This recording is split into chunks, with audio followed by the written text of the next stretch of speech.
예, 안녕하십니까. 여러분들의 백만장자입니다. 사랑합니다, 여러분. 예. 사람이 이게 힘든 게 뭐가 힘드냐면, 만약에 2년 후든 3년 후든 정확하게 알면, 정확하게 알면 내가 기다릴 수가 있죠. 막 수영을 하는데 안개가 자욱해. 근데 그 육지가 언제 육지가 나올지 모르면 정말 힘들거든요. 바로 앞에 육지가 있다 하더라도 안개가 자욱하면 너무 힘들어요. 근데 좀 멀리 있어도 명확하게 저쪽까지만 가면 나는 이제 행복이다. 육지가 온다. 이렇게 하면 바다에서 수영을 하다가도 힘내서 갈 수가 있는데, 이 바로 앞에 육지가 있어도 안개가 자욱하면 너무너무 힘든 거예요. 포기하고 싶고, 바로 앞에 있는데도 포기하고 싶고, 지금 저는 삼성전자가 딱 그런 위치이지 않을까 그렇게 생각합니다. 자, 그러면 우리가 다들 아시는 것처럼 삼성전자 올해 영업이익 63조에서 65조, 내년에 75조 이야기가 나오는데 당연히 가겠죠. 당연히 가는데 그러면 여러분들 지금 이게 안 좋고 저게 안 좋고 뭘로 가냐, 뭘로. 삼성전자 올해 60조 뭘로 60조 넘기냐. 자, 요겁니다, 여러분. 데이터 센터 투자 늘리는 빅테크, 반도체도 호조. 자, 이 데이터 센터 안에는 서버죠. 어마무시한 반도체가 들어갑니다. SSD하고 D램하고 어마어마하게 들어가는데, SSD 낸드죠. 어마어마하게 들어가는데, 이 시장은 앞으로 계속 커질 수밖에 없고 계속 커지는 시장이죠. 앞으로 자율주행 시대가 열리든 메타 시대가 열리든 그리고 그거 아니라도 지금 어마무시하게 데이터 센터가 커지고 있는데, 이게 전체 반도체, 메모리 반도체의 약 한 40% 이상 지금 매출을 담당하고 있고, 거기에 영업이익률도 지금 제일 좋습니다. 거기다 이제 DDR5는 제가 여러분 말하면 입 아프죠. 지금 지난주에 메타죠. 구글 페이스북이죠. 옛날에 페이스북, 구 페이스북. 여기가 8억 달러를 들여가지고 미 캔자스 시티에 대규모 데이터 센터를 짓겠다고 공식 발표를 했습니다. 그리고 올해 데이터 센터하고 서버, 이 네트워크 인프라에 집중적으로 최대 340억 달러를 투자하겠다고 밝힌 지 한 달 만에, 메타라는 데이터 센터 옛날에 페이스북이죠. 여기서 1년에 340억 달러. 340억 달러면 얼마입니까, 여러분? 거의 40조 정도 돼요. 40조. 데이터 센터와 서버 이런 쪽에 1년에 거의 40조를 투자를 하겠다. 여기만 투자하는 건 당연히 아니죠, 여러분. 자, 구글의 모회사인 뭡니까? 알파벳도 최근 시장 전망치를 웃돈 분기 실적을 발표하면서 구글 서비스하고 클라우드에 대한 서버 기술 인프라 투자가 반영된 결과라며 올해도 의미 있는 캐펙스 증가를 기대한다고 했습니다. 구글의 모회사인 알파벳.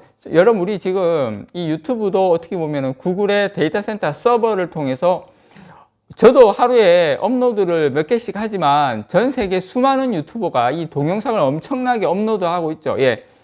하루에도 거의 엄청난 양의 데이터 센터 안에 있는 데이터를 처리해야 되고 저장을 해야 되기 때문에 구글도 엄청나게 용량을 늘려야 됩니다. 페이스북이든 페이스북도 사람들이 엄청나게 사진이든 올리지 않습니까? 근데 그런 것들이 이 데이터 센터를 앞으로 계속 어떤 안에 있는 서버 안에 들어가는 반도체를 폭발적으로 증가시킬 수밖에 없는 요인이 된다. 이게 그런데 올해만 그렇고 내년에는 안 되냐? 그게 아니라 가면 갈수록 왜냐? 올해 거 다 지우고 이렇게 하면 안 되잖아요. 계속 늘려나갈 수밖에 없는, 캐펙스를 증가시킬 수밖에 없는 그 시장이다. 그 시장의 핵심에 누가 있다? 삼성전자가 있다. 요겁니다, 여러분. 자, 그래서 지금 글로벌 빅테크 기업들이 이 데이터 센터 사업 부문에서 호실적을 거두면서 관련 투자를 지금 확대하고 있는 게 아니라 경쟁적으로 확대하고 있다는, 경쟁적으로 데이터 센터 구축에 쓰이는 제품을 생산하는 국내 기업, 삼성전자, SK 하이닉스 상당히 좋을 수밖에 없는 이유가 바로 거기에 있는 거죠. 또 거기에다가 그냥 한 번 사면 그걸로 해서 계속 증가만 시키면 되는 게 아니라, 이게 그 반도체가 한 3, 4년 지나면 데이터 센터에 있는 반도체를 또 교체를 해줘야 돼요. 이 교체 수요가 또 어마무시하게 발생을 하고 신규 수요까지 폭발적으로 증가하고 있다라는 거 여러분께 좀 말씀을 드리고 싶고요. 지금 그 글로벌 클라우드 시장 점유율 1위가 누구냐면 어디냐면 이제 아마존이에요.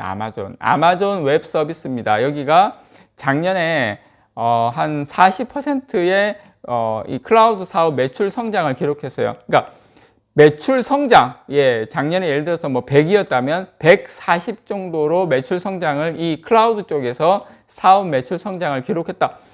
어떤 사업이든 간에 여러분, 그 성장성이 40%, 한 20%만 넘어도 엄청나다고 하는데 여기가 성장성이 40%가 된다는 것은 그만큼 반도체 수요가 어마무시하다는 거 여러분께 말씀을 좀 드리고 싶어요. 그리고 아마존 매출에서 여러분 놀라지 마십시오. 아마존 매출에서 차지하는 비중이 이 클라우드가 한 13%밖에 안 돼요. 매출은.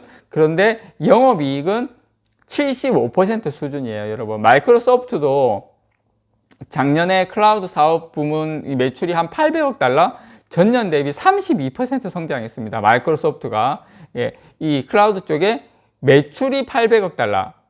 거의 뭐 한 100조 가까이 되는 거죠. 어마무시합니다. 이쪽 클라우드 쪽이. 그래서 클라우드 사업은 코로나 사태가 전 세계를 강타한 이후에 디지털 전환이 오히려 아날로그에서 디지털 전환이 거세지면서 가파른 성장세를 보이고 있다. 그래서 핵심 먹거리로 자리 잡은 이 클라우드 부문의 이 인프라 구축이 활발해지면서 데이터 센터가 급성장하고 있다고 여러분께 말씀을 좀 드리고 싶습니다. 그래서 이 데이터 센터는 기업과 기업들 그 개인들의 정보를 인터넷을 통해서 외부 대형 서버에 저장해 놓는 공간이죠. 이게 뭐 대표적으로 제가 어떻습니까? 제 채널을 만들어 가지고 이런 영상을 계속 업로드씩 저도 지금 1000개가 넘어가는데 이런 것들을 대형 서버에 계속 저장해 놓는 공간입니다. 데이터 센터는. 그래서 작년 3분기 기준으로 전 세계 한 700곳의 하이퍼스케일 데이터 센터가 운영 중입니다. 전 세계 700곳. 데이터 센터 한 곳에 서버가 최소 한 10만 개 이상 있어요. 데이터 센터 한 곳에. 그다음 디램이 한 2천만 기가바이트, 낸드 플래시가 7억 5천만 기가바이트가 요구됩니다, 여러분. 그래서 이 데이터 센터는 서버, 그 다음에 저장 공간인 스토리지, 네트워크 이런 필요 장비를 한 곳에 모아 놓은 곳이죠. 그래서 메모리 반도체와 전력 공급, 냉각 시설 이런 것으로 구성이 되죠. 그 다음에 CPU, 뭐 D램, SSD가 뭐냐면 대용량 저장 장치라고 생각을 하시면 돼요. 낸드 플래시. 그리고 최근 엔비디아 같은 경우에 인텔이 장악하고 있는 이 데이터 센터용 이 CPU 시장에 본격 뛰어들면서 시장 경쟁이 격화되고 있죠. 그래서 저는 지금 엔비디아하고 인텔하고 사이가 이런 걸로는 사이가 안 좋아요. 그래서 엔비디아가 얼마 전에 인텔에 본인들의 뭐 그걸 맡기겠다 이야기를 했는데 아마 맡긴다 하더라도 이게 CPU하고 GPU가 서로 경쟁 관계에 있기 때문에 어떤 식으로 맡길지 참 의문이 생기는 바입니다. 이렇게 해서 아마 첨단 공정은 안 맡길 것 같고요. 아마 그 레거시 공정, 그러니까 어떤 레거시 공정이라 하더라도 뭐 28나노, 60나노 대는 아니지만 어쨌든 이 첨단 공정 안에서 어떤 분야로 따지면 레거시 쪽 되는 공정을 맡기지 않은, 그건 뭐 또 그때 가봐야 아는 문제지만, 그래서 어쨌든 이쪽 시장이 상당히 커지고 있다. 그래서 우리 삼성전자에 대해서 많은 분들이 지금 상당히 뭐 파운드리, 뭐 4나노, 3나노, 뭐 GOS 그런 것만 지금 이야기를 하고 있는데 이런 삼성전자가 급성장하는 시장에서 주력으로 전 세계 마켓시어 1등으로 이렇게 잘 나가는 부분도 지금 있다라는 거 여러분들께 다시 한번 제가 좀 말씀을 드리고 싶습니다. 말씀을 또 드렸습니다. 이상 여러분들의 백만장자였습니다. 사랑합니다, 여러분.